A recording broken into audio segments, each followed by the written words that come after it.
We said that nothing has inwardly changed. So we are essentially inwardly the same people who are roaming the jungle. So, but a question comes in that definitely somewhere during the course of evolution we became this human species. So somewhere there has been inward evolution also, or has there been no inward evolution? There has been no inward evolution. Let's discuss that. Look at an amoeba or a paramecium. Don't you see that its basic instinct is just the same as that of the most evolved human being?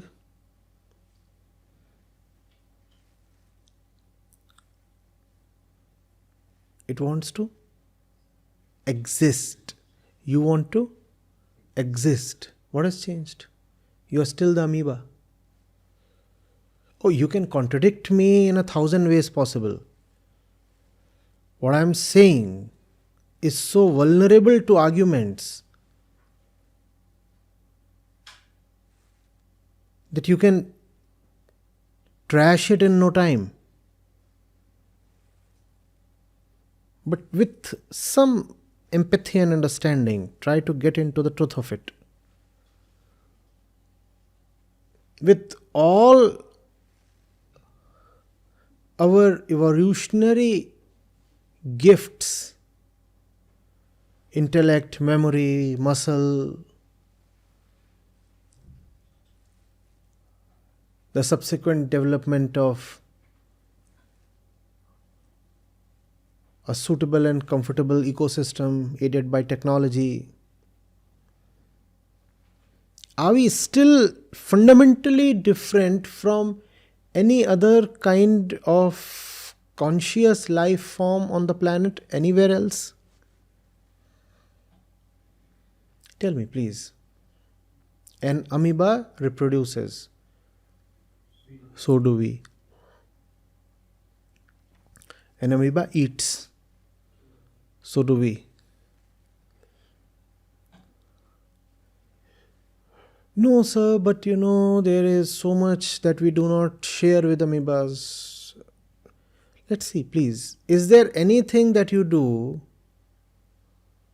that is fundamentally not centered on stuff that amoeba does? An amoeba wants its space, its territory, no?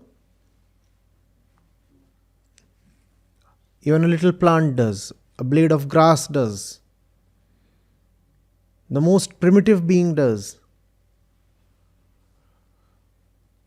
See, what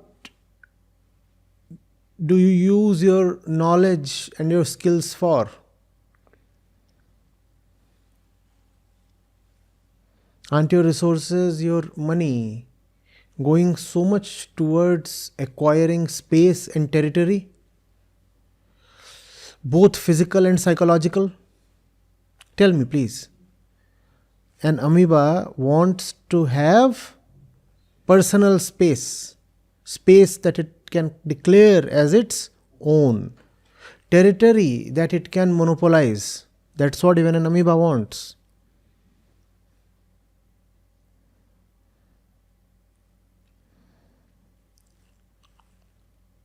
You could say we do so much, but aren't we doing so much just to do what the amoeba does?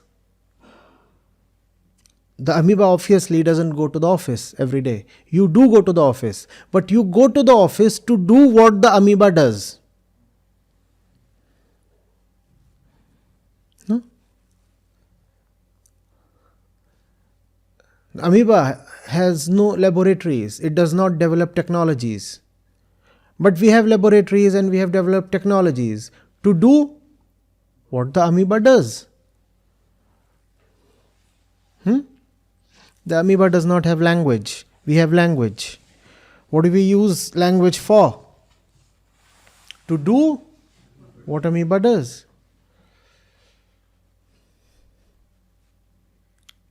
What do you speak for? Please tell me. We said the session today started late because the people around were playing loud music and such stuff. What were all those songs about?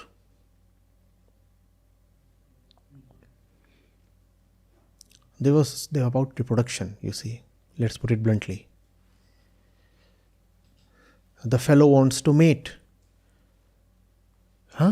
He is using words to invite the other human of the opposite gender to mate.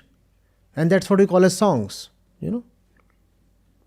At least that's the kind of songs we use on celebratory New Year Eves. So you have language. What do you use language for? You use language to mate. That's also what the amoeba does, without using language. In fact, the amoeba is more efficient. You use so many words just because you are wooing a female.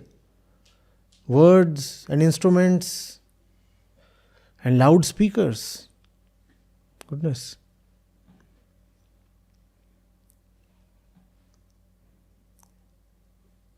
Amoeba is so efficient that not only does it not need words, it does not even need a female.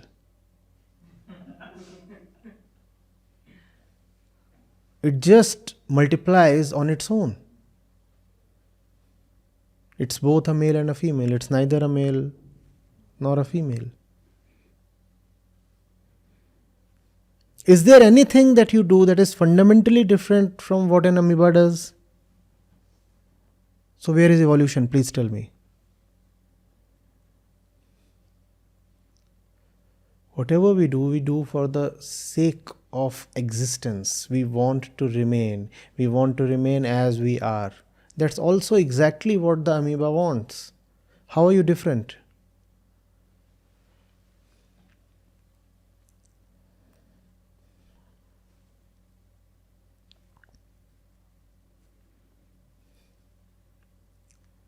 Now today we have taken the amoeba. At other times I have taken up the dog. People find that offensive. So I said, fine, amoeba. But I still maintain that the dog is more handy. If you look at all that a dog does and you look at all that you do, it would be so easy to establish a clear mapping, a very direct correlation. There is not a single thing that you do and a dog doesn't. Where is your evolutionary superiority? Tell me, please. But we read. No. For what? For what do you read?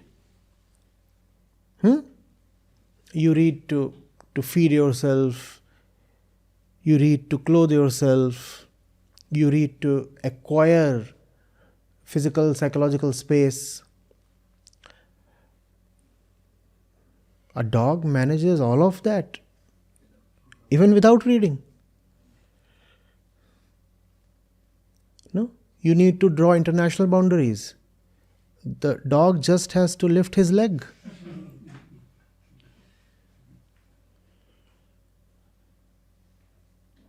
The dog doesn't have to appoint a commission, McMahon or something, to draw a meticulous international boundary. This is my territory. How do I mark it? By peeing. That's the truth of all territorial occupation, all territorial obsession. You want territory so that you can pee and shit over it, irrespective of whether that territory is physical, mental, or bodily. Why do you want to acquire territory in the form of a human body? I own you, you are mine, you are my territory. Yeah? Just as that's my scooter, that's my car, that's my bungalow, that's my wife or husband. What do I do once I acquire the territory? I'll pee over it. That's already offensive, but can't help it.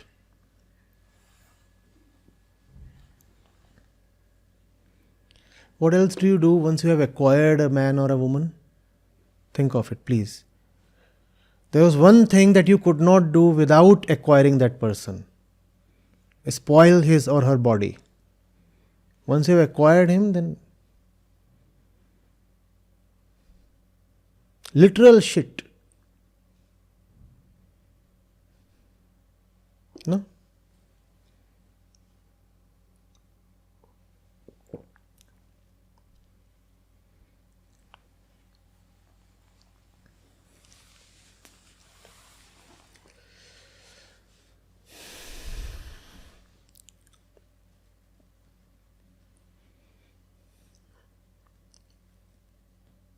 No, but we keep our houses clean. Why are you saying that we acquire territory to spoil it? Once we acquire territory, in fact, we make additional efforts to keep it clean. That's what. The cleanliness that you're talking of is shit.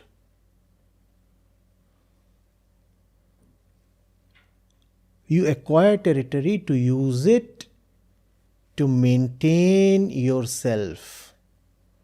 The dog uses territory to suit its own personal purpose. That's what we are calling as spoiling or dirtying.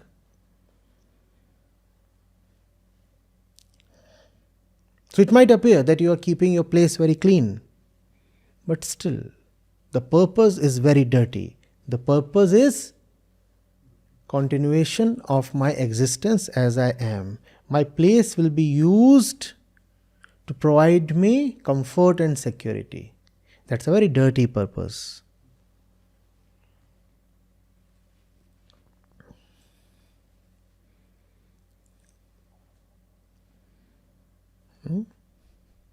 Evolution will not take you beyond the body or the self. Wisdom would. That's why I keep harping. Don't attach too much significance to age. No age is small enough to prevent you from moving into wisdom.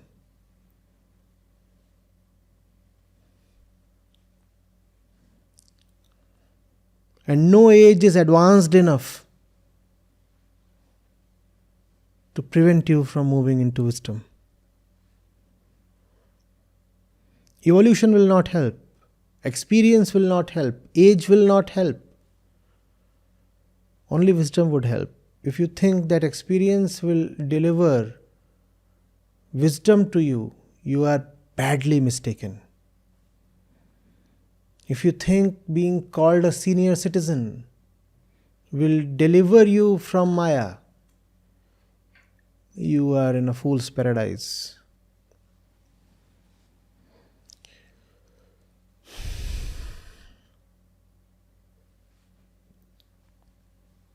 So we as human beings do have the possibility of going beyond what is fundamentally the same with all other animals, right? Because if we as human beings, we can, let's say, perform these 5 steps and move towards liberation, which an animal cannot do. Yes. An animal does not want to do. That's not how it is biologically constituted. So this quest is this potential. Is this also biological? Yes. This potential is the potential of your body. Only your body is designed in a way that the consciousness attached to it can seek freedom from it. You could even say that only man is unfortunate enough to not remain contented with the body. All other life forms are contented with the body. Only man is born with a special urge. This you could take as his superiority or his misfortune. No animal experiences the angst that a human being does.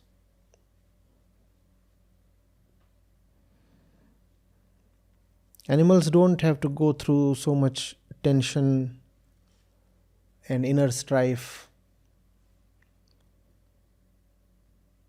They don't turn depressed, neurotic, suicidal so easily. We do, because we are special. We are special animals. Hello. Not that we are absolutely special. We are just special animals. Acharya, previously in the answer you specified that there is nothing evolutionary which is in us. But in our Vedas and scriptures, in the avatars, 10 avatars, we were marine first, and then gradually the last stage is the meditative man that has been described. So, and meditative as in the current state, which has the potential of, which is able to discuss this. So, and while we see that this is the potential which has come through the evolution, which we just came to, but you also straight away disagree that there is anything biologically evolutionary that is going to come which will uplift us. So how to reconcile? The problem is, potential is a very deceptive word. You use the word potential to defend your notion that man is special. No? You say man has the potential for liberation, therefore man is special.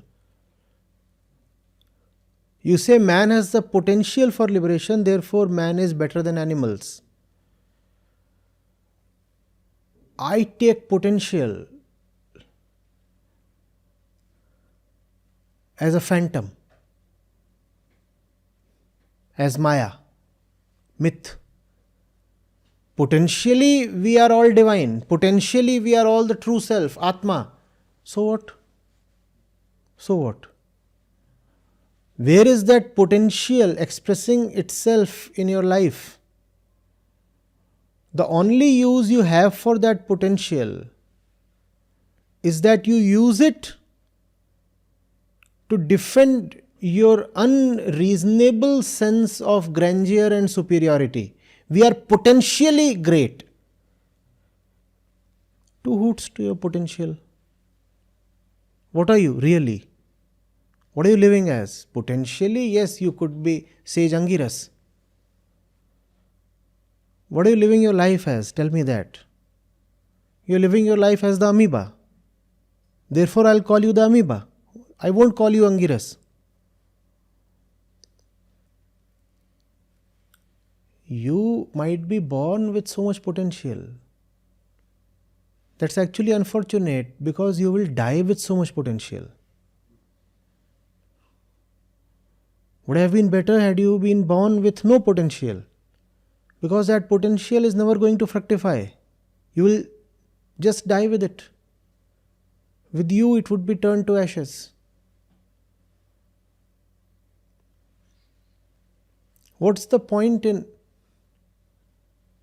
talking of that mythical potential and singing and dancing around it?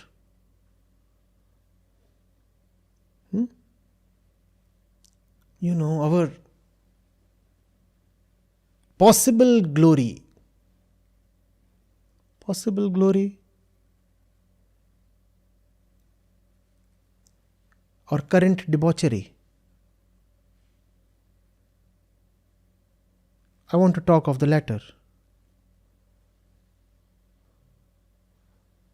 Because without talking of your current debauchery, your possible glory is anyway always going to remain just a myth, a utopia, a chimera.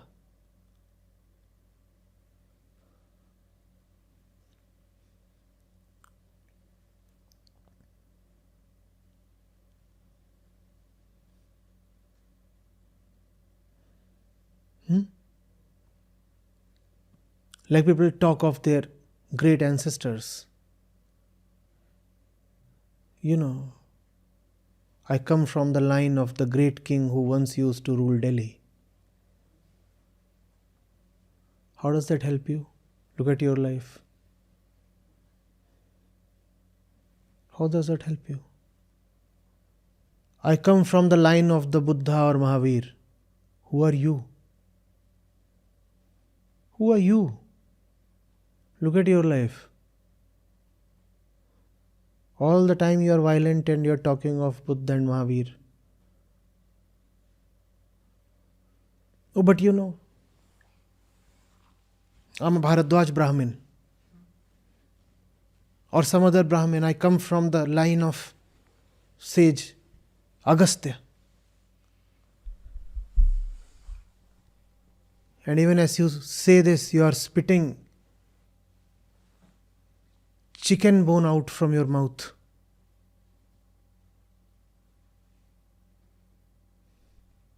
Steeped in ignorance, you are talking of this glory, that glory, this highness, that beauty.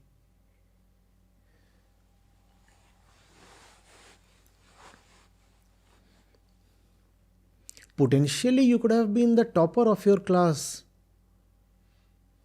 No? I want to know what you actually did.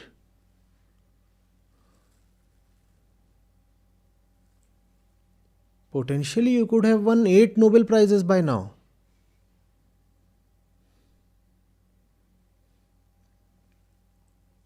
But I know you couldn't have graduated without cheating. That's your reality.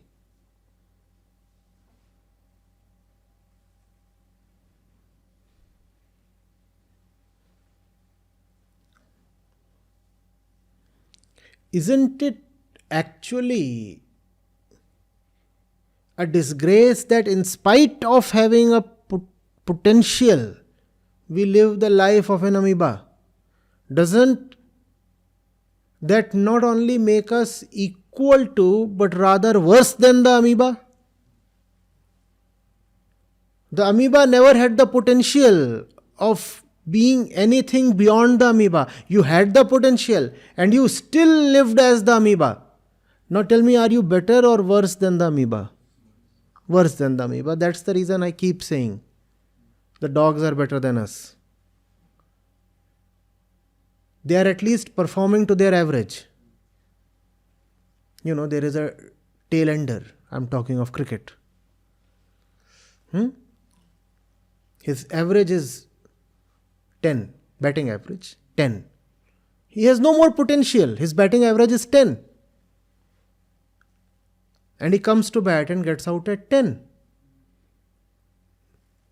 Is that bad performance? Not at all. He's performing to his average.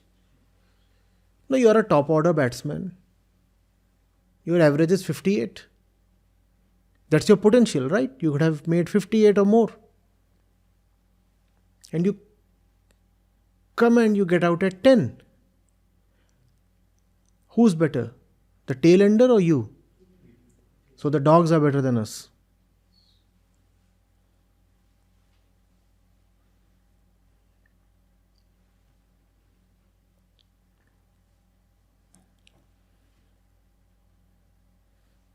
Happened with me, I stood third in my class 4 or 5, and got bashed up at home.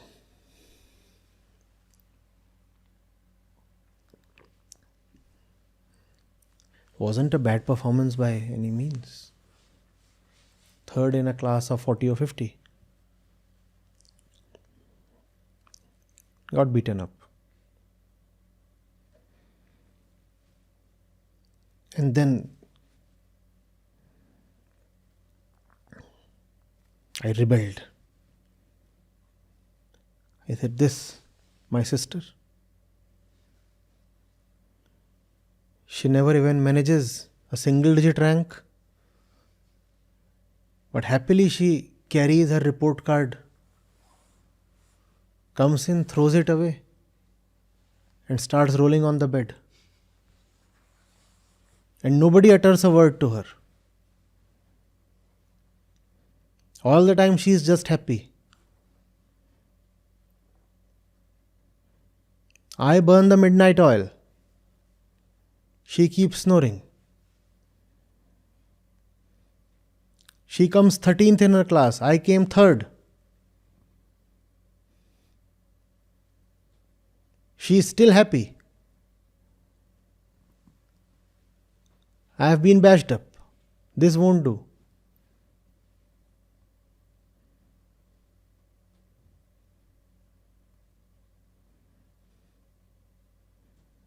My mother said, you have done far worse than her.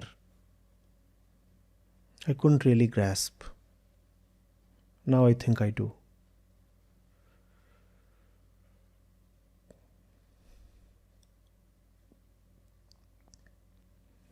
If you have potential and you don't live up to it, life will offer you the harshest punishment.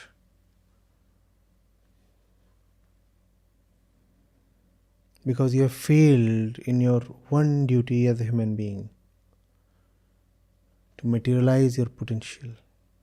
That's your only dharma. Your potential, the Upanishads call as Atma. You have it, and yet you do not have it.